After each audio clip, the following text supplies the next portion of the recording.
नमस्कार स्टूडेंट्स, आज आपके लिए मैं लाया हूँ पहला टॉपिक मनोविज्ञान और बाल विकास का वृद्धि और विकास। मैंने पहले से यहाँ पे लिख के रखा हुआ है।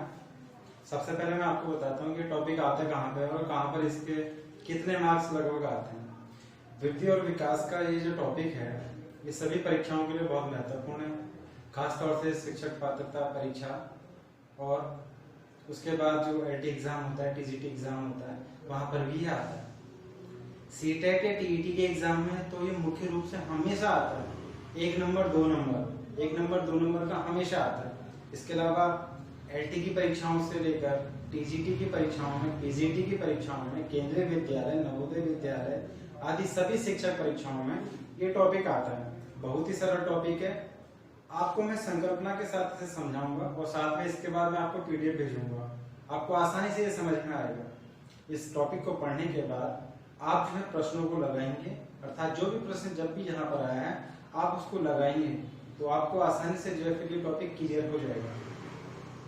वृद्धि और विकास, यहाँ पर मैंने लिखा है growth and development. Growth and development से आशय है, यहाँ पर हम वृद्धि की जो बात कर रहे हैं, वृद्धि का अर्थ है किसी भी बालक हो या बालिका हो, क्योंकि हम बाल विकास पढ़ रहे हैं। बाल विकास, यहाँ पर बाल शब्द का जो अर्थ है वो बालक से अर्थ है। और जब हम कोई भी बच्चा जब गर्भावस्था के बाद एक सेल से जन्म लेने से लेकर, गर्भावस्था से लेकर, शिशु अवस्था से लेकर प्रौढ़ अवस्था और इस तरीके से कई अवस्थाओं में उम्र दर उम्र आगे बढ़ता जाता है, तो एक कोशिका से, एक छोटे से सेल से उसकी वृद्धि होती जाती है। उसकी आंख आती है, उसका नाक आता है, उसका मुंह आता है गर्भावस्था के दौरान। तब बच्चा जन्म के बाद हड्डियां बनती हैं, दांत बनते हैं, हाथ बनते हैं, आंखें बनती हैं। तो यहाँ पर ये वृद्धि है, क्योंकि पहला छोटा सा सेल, उसके बाद वो हाथ मुंह नाक वाला जीवधारी बन गया, तो ये वृद्धि है। हम यहाँ पर इसी टॉपिक को क्लियर करने वाले हैं। वृद्धि से अर्थ, ग्रोथ से अर्थ, हम ऐसे ही मामलों के बारे में बात कर रहे हैं। मैंने यहाँ पे लिखा हुआ है वृद्धि, उसके बाद मैंने लिखा मात्रात्मक क्वांटिटेटिव। मात्रा को मैंने लिखा मात्रात्मक क्वांटिटेटिव, अर्थात जो वृद्धि है वो मात्रात्मक मामला है, क्वांटिटेटिव मामला है। मात्रात्मक मामला मात्रा है। मात्रा क्या होती? मात्रा मतलब कुछ यूनिट, कुछ न्यूमेरिकल, कुछ संख्या, जिसमें कुछ संख्या होगी, जिसमें कुछ संख्यात्मक मान होगा, कुछ जिसमें कुछ न्यूमेरिकल मान होगा, वो वृद्धि है। उसी को मैं कह रहा हूं मात्रात्मक मामला, क्वांटिटेटिव मामला। अब ये क्वांटिटेटिव मामला क्या है? यहाँ पर बड़े आसानी से मैं लिखा आकार, साइज। साइज कोई छोटा, कोई मोटा, कोई पतला, कोई लंबा, तो आकार हो गया उसका। लंबाई, कितनी लंबाई है? छोटा है, बड़ा है, 5 फुट का है, 6 फुट का है, छोटा बच्चा है, ये सब लंबाई। चौड़ाई, ये कितना स्पेस घेर है, चौड़ाई, आकार के अंतर्गत चौड़ाई आ गई। ऊंचाई, ये जो लेंथ है वो ऊंचाई है। ये ऊंचाई मेरी जो जैसे ऊंचाई दिख रही है, इस ऊंचाई को मैं यहाँ पे काउंट कर रहा हूँ। वजन, भार, कितना वेट है। उसके बाद मैंने यहाँ पे लिखा हुआ है कि जो वृद्धि है वो एक आयामी है, सीमित विचार है। अब एक आयामी में क्यों कह रहा हूँ, और ये एक आयामी जो शब्द है ये है क्या? एक आयामी से मतलब है कि वृद्धि एक छोटा कॉन्सेप्ट है। आपको कोई छोटा कॉन्सेप्ट क्यों है? छोटा कॉन्सेप्ट इसलिए है क्योंकि वृद्धि में आकार आता है, वृद्धि में लंबाई आता है, वृद्धि में ऊंचाई है, वृद्धि में वजन है, वृद्धि में हड्डियों का बढ़ना है। तो जहां पर भी न्यूमेरिकल वैल्यूज आ रही है, परिमाणात्मक मामले, यहाँ पर मैं एक और लिख देता हूँ, परिमाणात्मक मामले। परिमाणात्मक, परिमाण, परिणाम नहीं लिखा है, परिणाम एक जैसा लेगा, मैं परिमाण लिख रहा हूँ। परिमाण मतलब होता है वजन, नाप, तोल। परिमाण को अत्यंत सरल तरीके से मैं लिख रहा हूँ, नाप तोल वाले मामले। तो जब हम नाप तोल वाले जो मामले हैं उसको मैं वृद्धि के अंतर्गत रखूंगा। मैं यहाँ पर एक बार फिर से आपको बताता हूँ कि वृद्धि होता क्या है। वृद्धि के अंतर्गत हम मात्रात्मक मामले लेते हैं या नाप तोल वाले मामले को लेते हैं, इसको मैं परिमाण कह रहा हूं। यहाँ पर मैंने लिखा हुआ है आकार, लंबाई, चौड़ाई, ऊंचाई, वजन, भार, ये तमाम जो मामले हैं वो वृद्धि के हैं। जैसे एक बच्चे के संदर्भ में यदि मैं कहता हूं कि उस बच्चे की लंबाई 5 फुट है, तो इसका मतलब ये हुआ कि वह मैं जो बात कर रहा हूं वृद्धि की बात कर रहा हूं। यदि मैं कहता हूं कि उस बच्चे की लंबाई नहीं बढ़ रही है तो इसका मतलब जो है मैं वृद्धि की बात कर रहा हूं। ये वृद्धि वाला मामला है। जहां जहां पर आपको संख्यात्मक मामले, परिमाणात्मक मामले, क्वांटिटेटिव मामले होंगे वहां वहां पर हम उसको वृद्धि शब्द कहेंगे। उसके लिए विकास शब्द का डायरेक्ट प्रयोग करना सही नहीं है। यदि वृद्धि नहीं है ऑप्शन में आपको, आप विकासों से कह सकते हो, क्योंकि जो वृद्धि है वो विकास का एक हिस्सा है। वृद्धि जो है विकास का एक हिस्सा है। ये मैंने आपको किया वृद्धि क्लियर। अब मैं आ रहा हूं, मैंने उधर लिखा हुआ है विकास, मैंने यहां पर लिखा हुआ है विकास, मतलब मैं डेवलपमेंट की बात कर रहा हूं। तो डेवलपमेंट में यहां पर मैंने लिखा हुआ था गुणात्मक, ये इसके संदर्भ में कदापि नहीं है, ये इसके संदर्भ में, इसीलिए आप देख रहे होंगे ये जो एरो मैंने बनाया हुआ है, ये एरो इधर और ये एरो इधर, मींस विकास जो शब्द प्रयोग होता है मनोविज्ञान के अंतर्गत या बाल विकास के अंतर्गत, वो मात्रात्मक मामले और गुणात्मक मामले दोनों के लिए प्रयोग होता है। अर्थात विकास में क्वांटिटेटिव मामले भी शामिल हैं और विकास में क्वालिटेटिव मामले भी शामिल हैं। एक तो वही संख्यात्मक मामले वृद्धि के जितने वो विकास के अंतर्गत आएंगे और गुणात्मक मामले जितने भी हैं क्वालिटेटिव वो भी इसमें आएंगे। अब विकास को सीधे सीधे मैं कह रहा हूं कि मात्रात्मक मामले और गुणात्मक मामले विकास के अंतर्गत आते हैं, दोनों को समेटेगा। अब जब मैं कह रहा हूं कि इसके अंतर्गत गुणात्मक मामले भी आते हैं और मात्रात्मक मामले भी आते हैं, इसलिए ये बड़ी अप्रोच हो गई, इसीलिए मैंने इसको लिखा है बहुआयामी शब्द है, मल्टी डायमेंशनल अप्रोच है। कौन? विकास। मल्टी डायमेंशनल अप्रोच क्यों है? क्योंकि इसमें ज्यादा संकल्पनाओं को, ज्यादा कॉन्सेप्टों को हम लेते हैं, इसीलिए विकास को मैं कह रहा हूं बहुआयामी या मल्टी डायमेंशनल अप्रोच। संकल्पना ये शब्द, विकास बहुआयामी शब्द है। आगे मैंने यहाँ पे लिखा हुआ है गुणात्मक मामले शामिल हैं और गुणात्मक के साथ साथ मात्रात्मक मामले भी शामिल होंगे, दोनों आते हैं। पर वृद्धि विकास का हिस्सा है, इसलिए उसमें मात्रात्मक मामला भी उसी के अंतर्गत आ जाएगा और गुणात्मक मामले भी शामिल। अब आपको गुणात्मक क्या है, देखो अगर मैं कहता हूं कि मेरी लंबाई इतनी है, 5 फुट है, 6 फुट है, कितनी भी है, मेरी लंबाई इतनी है, तो मैं इस समय वृद्धि वाले मामलों की बात कर रहा हूं। लेकिन मैं कहता हूं कि मैं एक अच्छा ईमानदार शिक्षक हूं, तो ये मेरी प्रॉपर्टी है, ये गुणात्मक मामला है। अब अगर हम कहें कि मैं एक ईमानदार शिक्षक हूं और मेरी इतनी लंबाई है, ये दोनों मामले विकास के हैं, अर्थात मेरा विकास मेरे नैतिक मामलों के लिए, ईमानदारी के लिए भी हुआ है और मेरी लंबाई भी अच्छी है, मेरा शारीरिक विकास भी अच्छा हुआ है, इसलिए मैं विकास की बात कर रहा हूँ। लेकिन यदि मैं सिर्फ कहूँ कि मेरी लंबाई 5 फुट इतनी है, तो हम कहेंगे कि हम सिर्फ शारीरिक वृद्धि की बात कर रहे हैं। हालांकि किताबों विकास भी आपको दिख जाएगा, सही मामले में वृद्धि नहीं है तो विकास तो वो है ही। आपको ये याद रखना है कम से कम शब्दों में कि विकास का मतलब है गुणात्मक मामला क्वालिटेटिव और मात्रात्मक मामला क्वांटिटेटिव, और वृद्धि का मतलब है सिर्फ संख्यात्मक मामले आकार, लंबाई, साइज, बस ये। अब विकास को मैं कह रहा हूं कि बहुआयामी शब्द है। बहुआयामी शब्द क्यों है? देखो यहाँ पर एक छोटा सा चित्र मैंने बना रखा है, क्योंकि यहाँ पे जगह नहीं थी इसलिए मैंने यहाँ पर बनाया। मैंने लिखा विकास। मैंने आपको इससे पहले जब सिलेबस बताया था, एलटी का सिलेबस मैंने बताया था, तो उसमें मैंने ये बातें क्लियर की थी कि ये जो वृद्धि और विकास लिखा हुआ है बहुत बड़ा टॉपिक है। अब देखो विकास लिखा हुआ है, मैंने लिखा है सामाजिक, तो सामाजिक विकास, संवेग, संवेगात्मक विकास, शारीरिक, शारीरिक विकास, नैतिक, नैतिक विकास, संज्ञान, संज्ञानात्मक विकास। तो विकास का मतलब देखो क्या क्या हो गया? सामाजिक विकास। ये सामाजिक विकास क्या है? Social development, social development. संवेगात्मक विकास, देखो संवेग जो कहते हैं मनोविज्ञान के अंदर, वो कहते हैं इमोशंस को, भावनाओं को। इसलिए ये जो भाषा है संवेग, ये मनोविज्ञान की भाषा है। इसको मैं बिल्कुल साधारण शब्दों में कहूं, भावनात्मक विकास, भावनात्मक विकास। लेकिन मनोविज्ञान के अंदर हम इसको कहते हैं संवेगात्मक विकास। ये जो भावनात्मक विकास है, इसको हम जो अंग्रेजी में कहते हैं या साइकोलॉजी में जो हम शब्द हमारे लिए मिलेगा वो मिलता है इमोशनल डेवलपमेंट। अब भावनात्मक विकास या इमोशनल डेवलपमेंट, और उसको कह रहे हैं संवेगात्मक विकास। तीसरा शारीरिक विकास, इसके लिए मैंने एक शब्द और यूज किया, गतिक विकास। आपको जो मनोविज्ञान के अंतर्गत जो शब्द मिलेगा वो मिलेगा गतिक विकास, और इसको अंग्रेजी में कह सकते हैं, ये शब्द बड़ा प्रयोग होता है मोटर डेवलपमेंट। मोटर क्यों कह रहे हैं? मोटर संबंधी गतिक मामले।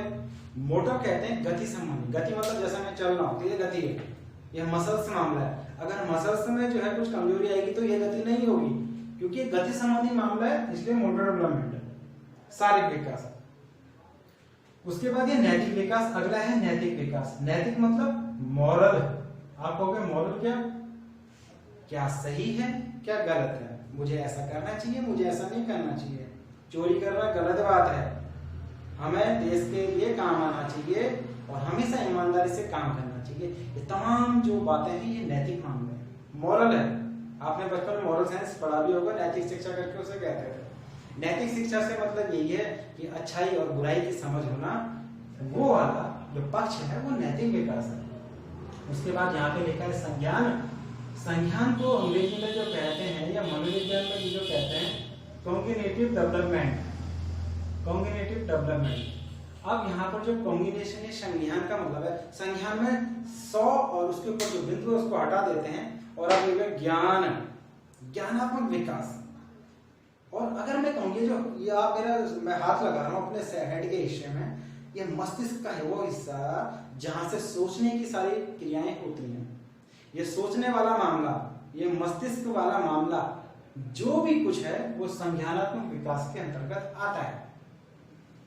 आपने देखा होगा कि मैंने यहाँ पर कहा विकास को जो बहुआयामी शब्द है, तो वास्तव में विकास सामाजिक विकास है, विकास संवेगात्मक विकास है, विकास मोटर डेवलपमेंट या शारीरिक गतिक विकास है, विकास नैतिक विकास है, विकास संज्ञानात्मक विकास है। तो जब विकास इतने पक्षों को ले रहा है तो ये बहुआयामी शब्द ही तो हो गया, क्योंकि इसके अंदर हम बहुत सारे टॉपिक्स को डिस्कस करते हैं।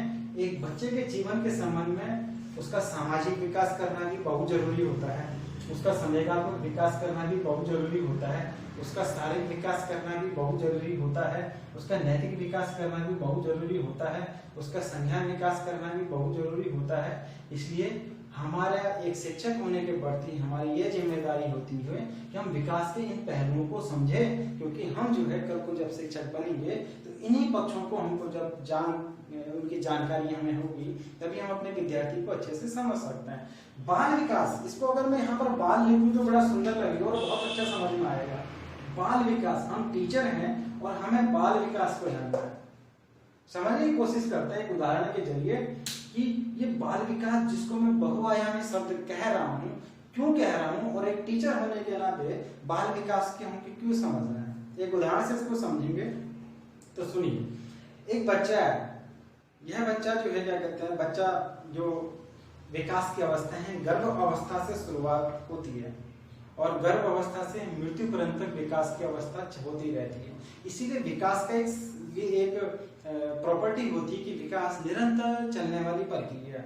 जैसे इस समय मेरा भी विकास हो रहा है, क्योंकि मैं आईसीटी या डिजिटल टेक्नोलॉजी के माध्यम से आपको पढ़ा रहा हूँ, तो निश्चित तौर से मेरा भी जो इस समय विकास हो रहा है। किस संदर्भ में कि हाँ, मैं डिजिटल टेक्नोलॉजी का प्रयोग कर पा रहा हूँ। इसीलिए हम कहते हैं कि सोते जागते हर समय विकास होता रहता है। इसलिए विकास के लिए एक शब्द यह भी आता है कि निरंतर चलने वाली प्रक्रिया, निरंतरता और आजीवन या जीवन पर्यंत चलने वाली प्रक्रिया, जीवन पर्यंत चलने वाली प्रक्रिया है विकास। अब देखो, मैं आपको एक उदाहरण से बता रहा था कि गर्भावस्था से लेके और जीवन पर्यंत तक जब कोई व्यक्ति डेड हो जाता है, मर जाता है, तो वहां तक वो विकास की प्रक्रिया चलती रहती है। इसके फेस को देखते हैं, गर्भावस्था, उसके बाद शिशु अवस्था, शिशु अवस्था के बाल अवस्था, बाल अवस्था के बाद किशोर अवस्था, किशोर अवस्था के बाद प्रौढ़ अवस्था, प्रौढ़ अवस्था के वृद्ध अवस्था, देन उसके बाद टिकीज हो जाता है, उसकी मृत्यु हो जाती है। इसको अगर मैं एवरेज मान के चलूं तो 60, 70, 80 या हमारे जो वर्णाश्रम पद्धति है उसमें 100 साल के जीवन की व्यवस्था, ये लगभग जो है एक व्यक्ति 100 साल तक जीता है। इस 100 साल की जीवन व्यवस्था के अंतर्गत हम गर्भ अवस्था से लेके, शिशु अवस्था से लेके, बाल अवस्था से लेके, किशोर अवस्था से लेके, आगे प्रौढ़ अवस्था से लेके वृद्ध अवस्था तक सुंदर सा एक जीवन काटते हैं और उतार चढ़ाव, विकास के उतार चढ़ावों से हम आगे बढ़ते हैं। अब एक विद्यार्थी या एक शिशु जब होता है तो आरटीई के नॉर्म्स के अनुसार, आरटीई 2009 के नियम के अनुसार लगभग जो है 4-5 साल का बच्चा पहली बार किसी शुरुआती विद्यालय को ज्वाइन करता है, जिसके अंतर्गत वो जो अपर केजी है या लोअर केजी है, upper KG K for kinder, G for garden, upper kindergarten और एलकेजी लोअर किंडरगार्टन, या इसको जो है गांव के स्कूलों में या उत्तराखंड शिक्षा व्यवस्था के अंतर्गत जो कहा जाता है उसे आंगनवाड़ी कार्यक्रम के तहत कहा जाता है, और इसको एलकेजी या अपर केजी कह सकते हैं, यूकेजी कह सकते हैं। अब एलकेजी और यूकेजी के अंतर्गत जब बच्चा शुरुआत में आता है तो हम उसको लिखना सिखाते हैं, हम उसको बात करना सिखाते हैं, संस्कार सिखाते हैं कि वो जो है नमस्ते करे, वो किसी को पड़ोस में जो है किसी का पेन उठा के ना लाए। तो जब हम उसे कहते हैं कि चलो अंकल जी आए हैं, अंकल जी को प्रणाम करो, या जब कोई घर में आता है तब कहते हैं चाचा जी को प्रणाम करो, वास्तव में ये सामाजिक विकास का मामला है। हम चाहते हैं कि हमारे बच्चे का सामाजिक विकास अच्छे से हो, क्योंकि सामाजिक विकास के अंतर्गत समाज में होने वाली खूबसूरत बातें हैं या समाज में होने वाला पॉजिटिव जो मामला होता है वो हम सामाजिक विकास के अंतर्गत लेते हैं। संस्कारों की पाठशाला जिसपे मैं कह रहा हूँ कि घर में आए इसलिए उनको नमस्ते करो, ये सामाजिक विकास का मामला है। आशा है कि आप समझ पा रहे हो कि अगर मैं उसको ये नहीं सिखाता हूँ कि आपको उसको गुड मॉर्निंग बोलना है, गुड आफ्टरनून बोलना है या उनको हाथ जोड़ना है, तो फिर उसका सामाजिक विकास कम रह जाएगा। उसके बाद जैसे संवेग है, हम कहते हैं कि जब कोई हमें डांटे तो हमें भी शांत रहना चाहिए, या किसी ने मेरे ऊपर क्रोध किया है इसलिए मैं उस पर क्रोध नहीं करूंगा क्योंकि मैं तो बुद्धिमान हूं, मैं क्यों अपना दिन खराब करूं। यदि उसने मुझे क्रोध किया मैं भी क्रोध करूंगा तो इससे मानसिक स्थिति मेरी खराब होगी। अगर मैं ऐसे मामले की बात कर रहा हूं तो मैं कह रहा हूं संवेगात्मक मामले, मैं संवेगात्मक रूप से बैलेंस हूं, या मैं आसानी से घबराता नहीं हूं, मैं आसानी से गुस्सा नहीं होता हूं, मैं एकदम कूल हूं और किसी भी मामले में एकदम शांत रहता हूं, सोच समझ के बातें करता हूं। ये संवेगात्मक इमोशनल मामला है। उसके बाद शारीरिक विकास, मैं अच्छा दौड़ सकता हूं, मैं अच्छा कूद सकता हूं, मैं शारीरिक रूप से फिट हूं। तमाम मांसपेशियों वाले मामले, लिखना भी मांसपेशियों का मामला, मैं अलग से पढ़ाऊंगा, लेकिन यहाँ पे मैं आपको हल्के से बता दूं। लिखना, देखो मांसपेशियां यहाँ पर हिल रही हैं, इसलिए गतिक विकास का मामला है। मैं यहाँ पर दौड़ रहा हूँ तो ये दौड़ना वाला जो मामला है ये भी शारीरिक विकास का मामला है। उसके बाद नैतिक, बड़ा अच्छा मामला है। नैतिक विकास मुझे खासतौर से बड़ा अच्छा लगता है। नैतिकता से मेरा आशय है कि मुझे ईमानदार रहना है, मुझे सच बोलना है, मुझे चोरी नहीं करनी है क्योंकि चोरी करना बुरा आदत है। अर्थात ऐसे मॉरल वैल्यूज वाले मामले जिसमें हम अच्छे और बुरे की समझ कर पाते हैं कि मेरे लिए क्या अच्छा है, मेरे परिवार के लिए क्या अच्छा है, मेरे देश के लिए क्या अच्छा है। ये तमाम जो अच्छा और बुरे का ज्ञान जान पाते हैं, ये हम मॉरल विकास के अंदर, नैतिक विकास के अंदर जान पाते हैं। संज्ञान का मतलब शरीर के इस हिस्से का एक्टिवनेस जब होगा तो वो संज्ञान मामला होगा। संज्ञान को मैं ज्ञान से जोड़ सकता हूँ। ज्ञान कहाँ से होगा? जहां से हमारा मस्तिष्क चलेगा। तो मस्तिष्क वाला मामला, मानसिक वाला मामला, सोचने समझने वाला मामला, तर्क करने वाला मामला, सब संज्ञानात्मक विकास होगा। तो आप देख रहे होंगे कि एक बच्चे के संदर्भ में जब कोई बच्चा सोचता, समझता, तर्क करता है, रीजनिंग करता है तो संज्ञानात्मक मामला होता है। एक बच्चा जब अच्छे और बुरे में समझ करता है, चोरी नहीं करनी चाहिए इस बात को समझता है, तो वो नैतिक मामला होता है। एक बच्चा जब शरीर से स्वस्थ होता है, वो दौड़ सकता है, खेल कर सकता है, कूद सकता है, वो नैतिक विकास का मामला होता है। एक बच्चा जब आसानी से कक्षा में दुखी नहीं होता है, शिक्षक की बातों को सुनता है, शांतिपूर्वक बैठा रहता है, लड़ता झगड़ता नहीं है, तो वो इमोशनल और संवेगात्मक मामला होता है। और एक लड़का जब सामाजिक नियमों कायदे कानूनों को सीखता है तो सामाजिक मामले होते हैं। इस तरीके से आप समझ गए होंगे कि एक बालक में जो स्कूल से कम 18-19 साल में स्कूल से होकर एक नागरिक, अच्छे नागरिक के रास्ते पर निकलता है, उसके अंदर इन सभी गुणों का विकास होना बहुत महत्वपूर्ण है। आप अगर किसी भी बच्चे को संज्ञानात्मक विकास में अधिक महत्वपूर्ण बना दोगे, मीन्स यदि वो मानसिक रूप से महत्वपूर्ण है, अच्छा है, लेकिन अगर इन विकासों की आप अवहेलना करोगे तो कदापि उसका संपूर्ण विकास नहीं हो सकता। हम यहाँ पर जब पढ़ेंगे तो अब मैं इससे आगे जब अगली बार आपको लेकर आऊंगा तो हम सामाजिक विकास को पूर्ण रूप से समझेंगे क्या है, कैसा है, और इसी तरीके से समय को भी समझेंगे क्या है, कैसा है, और शारीरिक विकास को भी समझेंगे क्या है, कैसा है, और नैतिक विकास को भी, संज्ञान विकास को। इसके अंतर्गत आपने देखा होगा कॉग्निटिव डेवलपमेंट के अंतर्गत बहुत एग्जाम में आता है, आपने पियाजे करके बहुत सारा बार देखा होगा और महसूस भी किया हुआ है। क्या देखो, संज्ञान विकास, मानसिक मामला, सोचना, समझना, तर्क करना, इससे संबंधित एक खूबसूरत सा सिद्धांत पियाजे ने दिया जो स्विट्जरलैंड के हैं। इसलिए पियाजे का जो सिद्धांत है वो संज्ञान संबंधी है। मैं यहाँ पे लिख देता हूँ क्योंकि एग्जाम में आता है, आपको एग्जाम में पूछेगा कि पियाजे का सिद्धांत किससे संबंधित है, पिगेट का सिद्धांत किससे संबंधित है, आप लिखोगे संज्ञानात्मक सिद्धांत। इसके अलावा पियाजे के अलावा यहाँ पर ब्रूनर ने भी इस पे काम किया था, तो आप ब्रूनर को भी कह सकते हो कि ब्रूनर का सिद्धांत भी संज्ञानात्मक सिद्धांत है। हम पूर्ण रूप से इसे आगे पढ़ेंगे। और एक बहुत ज्यादा जो सिद्धांत आता है नैतिक विकास के मामले में, जो कोहलर ने दिया था, कोहलर, तो कोहलर, माफ करना, कोहलर नहीं, कोहलबर्ग। कोहलर, ये मैं लर्निंग सिद्धांत में चले गया, अंतर्दृष्टि सिद्धांत में, दोनों का नाम एक जैसे इसलिए त्रुटि हो गई।